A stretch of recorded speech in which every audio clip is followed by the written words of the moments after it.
হাজারো পরিশ্রম হলেও পরিষ্কার পরিচ্ছন্ন গোছানো বাড়ি একমাত্র মানসিক শান্তি। হ্যালো সবাইকে, কেমন আছেন সবাই? আশা করি সবাই খুব ভালো আছেন আর আমরাও বেশ ভালো আছি। তোমাদের সাথে নিয়ে আজকের ব্লগটা শুরু করছি। সকালবেলায় ঘুম থেকে উঠে দেখি আজকের আবহাওয়াটা একটু অন্যরকম। একটা কথা কি জানো তো, আকাশে মেঘ হলেও একটুও গরম কমেনি, গরম সে এক নাগাড়ে পড়েই যাচ্ছে। আর এইদিকে দেখো আমার গাছের ফুলগুলোকে কতটা সুন্দর লাগছে, তাই না? আর সুন্দর জিনিস ক্যামেরা বন্দি না করলে কি হয় বলো, তাই চটপট ভিডিও করে নিলাম। সকালে উঠেই সমস্ত কাজ সেরে চাটা খেয়ে এখন চলে আসলাম রান্না করতে। আজকে রান্না করব ডাল আর আলুর তরকারি। সেই জন্য ডালটাকে প্রথমে প্রেসারে সিটি মেরে নিচ্ছি। আসলে কি বলো তো, ডালটা প্রেসারে তাড়াতাড়ি হয়ে যায় আর কড়াইতে দিলে অনেকক্ষণ টাইম লেগে যায়। তাই জন্য আমি যখনই ডাল রান্না করি, সেটা মসুর হোক কিংবা মুগ ডাল হোক, আমি আগে প্রেসারে সিটি মেরে নিই। আর একই যা গরম পড়েছে, উনুনে রান্না করতে করতে তো আমি অর্ধেক সেদ্ধই হয়ে যাই। তাও কিছু করার নেই, আসলে আমরা মধ্যবিত্ত ঘরের বউ। আমাদের একটু পয়সা জমানোর জন্য কত কিছু স্যাক্রিফাইস করতে হয়।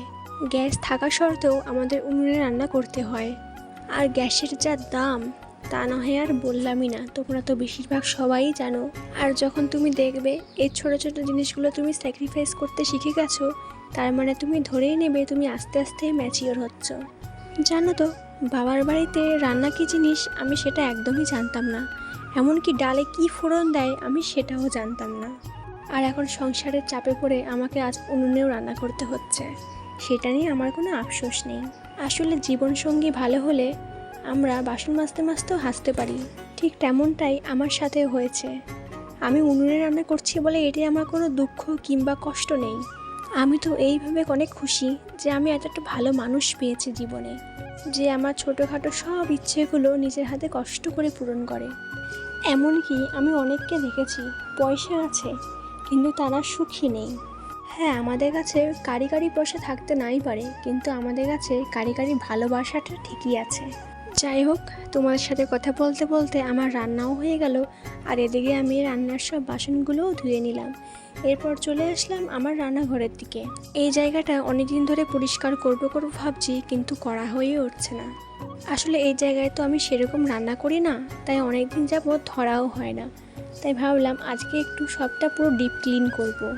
এদিকে আমি ওভেনটাকে ভালো করে পরিষ্কার করে নিয়ে, আর ওভেনের এইগুলোকে কি বলে আমার ঠিক জানা নেই, সে যাই হোক ওগুলোকে পরিষ্কার করে নিচ্ছি।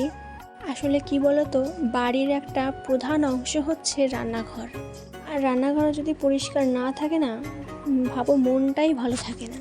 আর এদিকে দেখো গ্যাসটা পরিষ্কার হওয়ার পর কতটা ক্লিন লাগছে, তাই না? আগে যেহেতু বললাম যে গ্যাসে আমি সেরকম রান্না করি না, কিন্তু রাতের রান্নাটা গ্যাসেই হয়। রাতে আর ওই দিকে যাওয়া হয় না, কারণ ওইদিকে খুব অন্ধকার থাকে আর পাশে আমবাগান আছে, তাই শিয়ালের খুব ভয় থাকে। ওই জন্য রাতের বেলা এখানে রান্না করার জন্য একটু তেল ছিটে ভাব পড়ে গেছিলো, তো সেটাও ঘষে ঘষে তুলে ফেললাম। তারপরে দেখো রান্নাঘরের অর্ধেক কাজ প্রায় কমপ্লিট। এখন শুধু ঘরটা মুছে ফেললেই হয়ে যায়। আর রান্নাঘর মোছার পরে দেখো আমার গ্যাস ওভেনটা কতটা সুন্দর লাগছে, তাই না? আর আমি একটু ফুল টুল দিয়ে ডেকোরেশন করে দিলাম যাতে দেখতে আরও ভালো লাগে। সে যাই হোক, তারপরে চলে আসলাম ঘরের দিকে। আমার ঘরের এই জিনিসগুলোকে প্রায় 2-3 দিন পরে পরেই পরিষ্কার করতে হয়। জানি না এত মোছার পরেও কেন এত ধুলো জমে। কম্পিউটার টেবিল পরিষ্কার করে এখন চলে আসলাম আলনায় আমার আলনাটাকে ভালো করে মুছতে। আর আমি আজকে কলিন দিয়ে মুছছি না, আজকে আমি ভিজা কাপড় দিয়ে মুছছি, কেননা অত কলিন দিয়ে মুছতে গেলেও হয় না। তারপর চলে আসলাম আমার শাশুড়ি মায়ের ঘরে। আমার শাশুড়ি মায়ের শোকেসটাতেও প্রচণ্ড নোংরা পড়েছে, প্রচণ্ড। এটা আমার অনেক দিনই ধরা হয়নি, তাই জন্য ভাবলাম আজকে ধরেছি তখন পুরো সব সুন্দর করে ক্লিন করে ফেলবো। আর উপর থেকে এখন যেই ছবিটা নামালাম ওটা আমার দিদিমা শাশুড়ির ছবি, মানে আমার শাশুড়ি মায়ের ছবি। তো ছবিটাকেও সুন্দর করে মুছে জায়গায় রেখে দিলাম।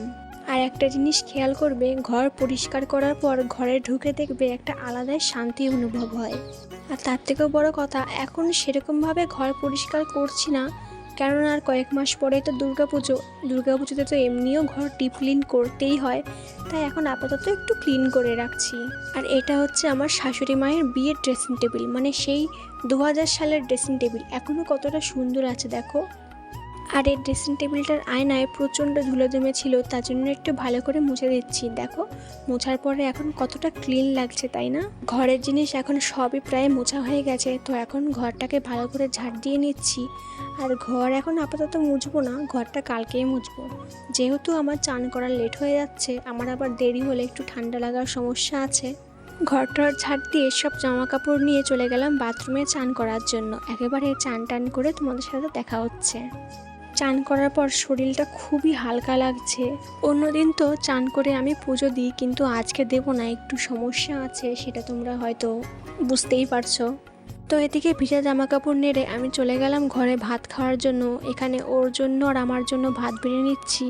আর ও না ক্যামেরার সামনে আসতে খুবই লজ্জা পায়, তাই জন্য বললো তুমি ক্যামেরা বন্ধ করো, তারপরে আমি খেতে বসবো। সেজন্য ক্যামেরাটা বন্ধ করে দিয়েছিলাম। তারপরে দেখি হালকা হালকা বৃষ্টি শুরু হয়েছে। আর এখানে দুটো শালিক পাখি দেখো বৃষ্টির জন্য একটা জায়গায় আশ্রয় নিয়েছে। তারপরে বৃষ্টি বন্ধ হয়ে যাওয়ার পর বিকেলে একটু উঠোনটা ঝাড় দিয়ে নিচ্ছি।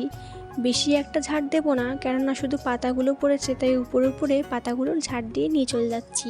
উঠোন ঝাড় দিয়ে চলে গেলাম বাড়ির পাশে মাঠে। যেহেতু মাঠে ওরা আছে, সেজন্য একটু মাথার দিক গেছিলাম।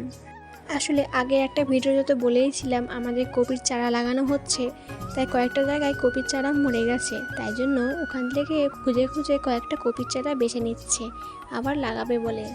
আর এদিকে দেখো খোলা আকাশ পেয়ে এই পাখিরা একবার এদিক থেকে ওদিক উড়ে যাচ্ছে। তো আজকের ভিডিওটা আমি এখানেই শেষ করেছি। যদি ভালো লেগে থাকে তাহলে একটা লাইক করে অবশ্যই পাশে থাকবেন আর চ্যানেলটিকে সাবস্ক্রাইব করবেন। আজকের মতন টাটা, দেখা হবে পরের একটি ভিডিওতে। ততক্ষণে ভালো থাকবেন, সুস্থ থাকবেন।